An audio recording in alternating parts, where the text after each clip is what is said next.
नमस्कार दोस्तों।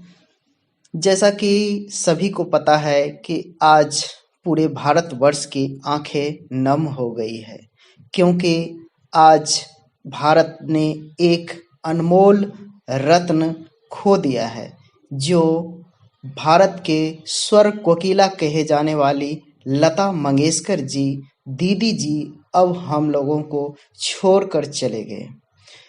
तो ये जो है काफ़ी पिछले कई दिनों से कुछ सांस प्रॉब्लम और निमोनिया जैसे बीमारी से ग्रसित हुए थे। तो इनका इलाज हो रहा था, लेकिन इम्प्रूव हो गया था। फिर अचानक क्या हुआ कि इसके घर में यानी कोई एक सदस्य को कोरोना पॉजिटिव हो गया था।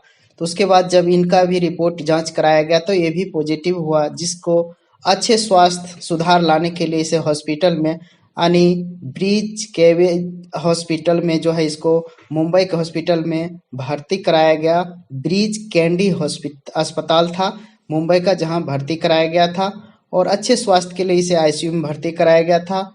कुछ दिनों पहले इसके स्वास्थ्य काफ़ी अच्छे होने लगे थे, जिसके कारण इसे वेंटिलेटर भी हटा दिया गया था। फिर अचानक कल जो है यानी शनिवार को तबीयत कुछ ज़्यादा गड़बड़ी हो गया था। फिर क्या हुआ था कि रविवार को इन्होंने सुबह 8 बज के कुछ ही मिनट बाद अंतिम सांस ली और पूरे भारतवर्ष दुनिया को अलविदा कह दिए।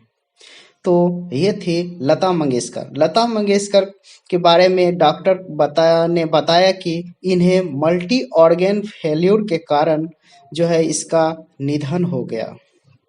तो कोरोना और निमोनिया के संक्रमण से हमारे बीच लता मंगेशकर अब नहीं रहे, दुनिया को अलविदा कह के चले गए। बहुत ही दुखद घटना है साथियों। आज से 2 दिन तक राष्ट्रीय शोक घोषित किया गया है, जिसमें राष्ट्रीय ध्वज को 2 दिन के लिए आधा झुका दिया जाएगा।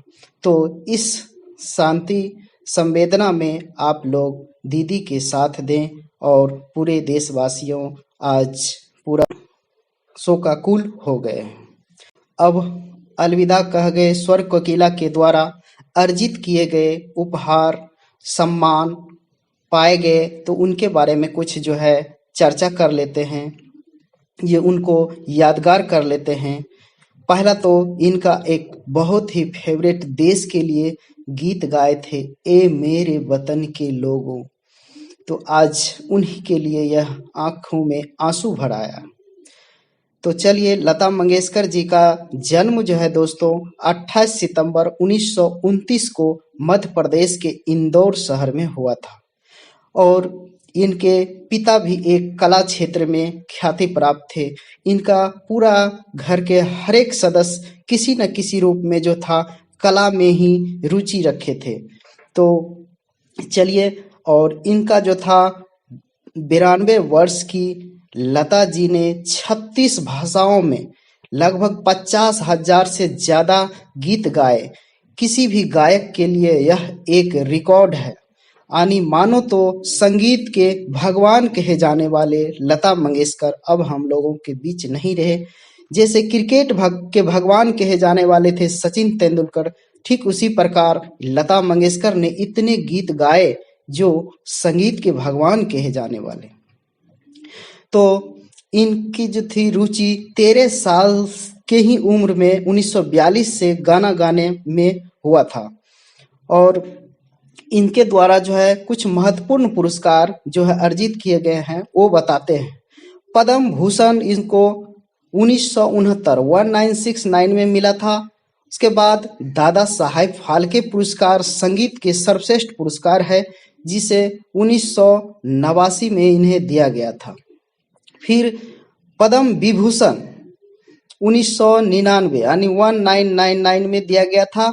फिर भारत के सर्वश्रेष्ठ पुरस्कार भारत रत्न 2001 में देके इन्हें सम्मानित किया गया था और 1974 में दुनिया में सबसे ज्यादा गीत गाने का गिनीज बुक रिकॉर्ड इनके ही नाम रहा था, क्योंकि इन्होंने 36 भाषा में 50,000 से ज्यादा गीत गाई थी।